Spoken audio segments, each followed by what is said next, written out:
Hi, today we're going to talk about how to do a 3-light portrait setup using just one Speedlight.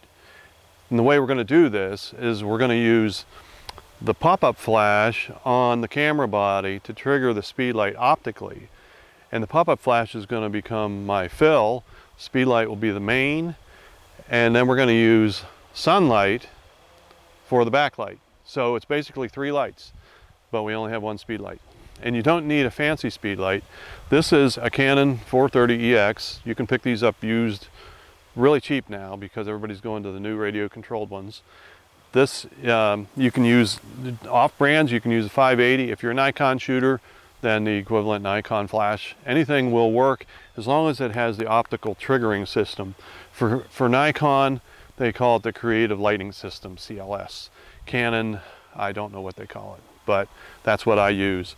And this is the 7D Mark II, but a lot of the Rebel series bodies will do this.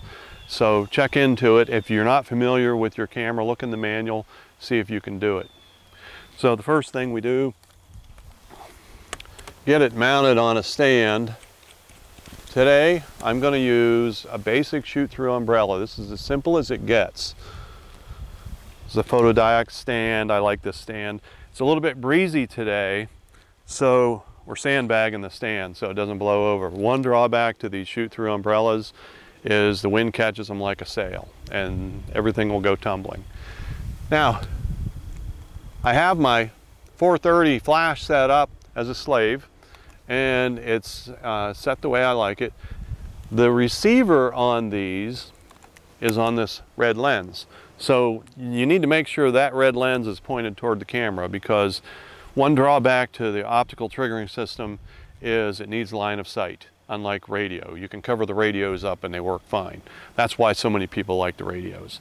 But even in broad daylight, this optical system still works pretty reliably. I've been shooting with it for years. So we're gonna do a little headshot of Emily here. We are lucky today because we have a lot of overcast, so I don't have to worry too much about trying to overpower the sun.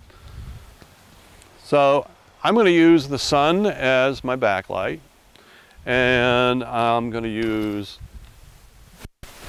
the shoot-through umbrella as my main or key light. We'll put it over here.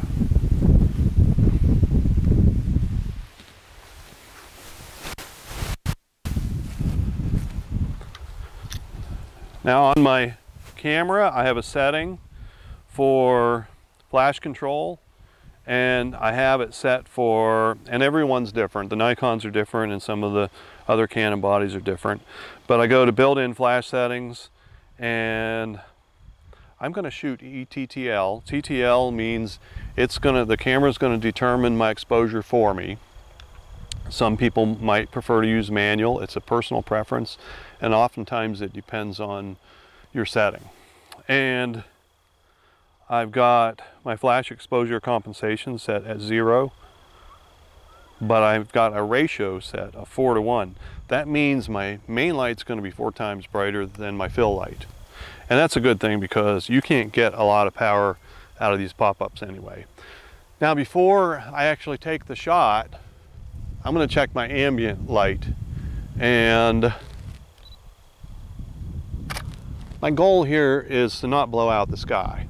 So there's an ambient setting that I like.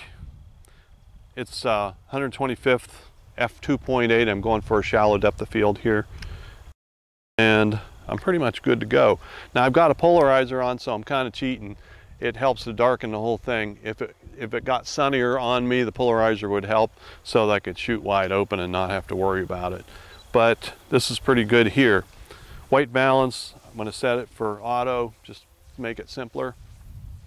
Let's see what we get. Now, the key to lighting is the closer your light is to your subject, the bigger the source of the light. The bigger the source of the light, the more forgiving it is. So I'm going to move in tight because we're just going to do headshots.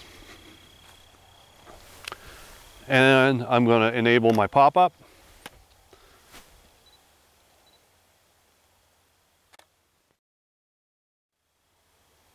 And that's a nice softly lit portrait there. I'm going to move in a little bit. Maybe take more of the sky out of that. Beautiful, right out of the box. I like TTL because it gets me there quickly. As Joe McNally says, it gets me there, and I agree with Joe. Now my goal here with my lighting is you want it to be above eye level. They say 45 and 45, 45 degrees up, 45 degrees out, and then you just tweak it from there. So that's our 3-light setup using a single speed light. This on a budget is a great way to go. And a lot of people are using, particularly people who've not learned lighting, they're using reflectors and then call themselves natural light photographers. Well, knowing how to use a reflector is a great thing. They come in handy, but they don't have nearly the versatility that you're going to have with speed lights, because with the speed light setup, you don't have to overexpose the background to get enough light to bounce back onto them like you would with a reflector. You can just get more creative, and that's just one of the things about them that I like. But the other thing is you can keep a speed light in your camera bag and always have a backup light there. And if you have one of the bodies that has a pop-up, you always have a way to trigger it, and you don't have to carry any other kind of triggers with you. So it's a simple way to do this.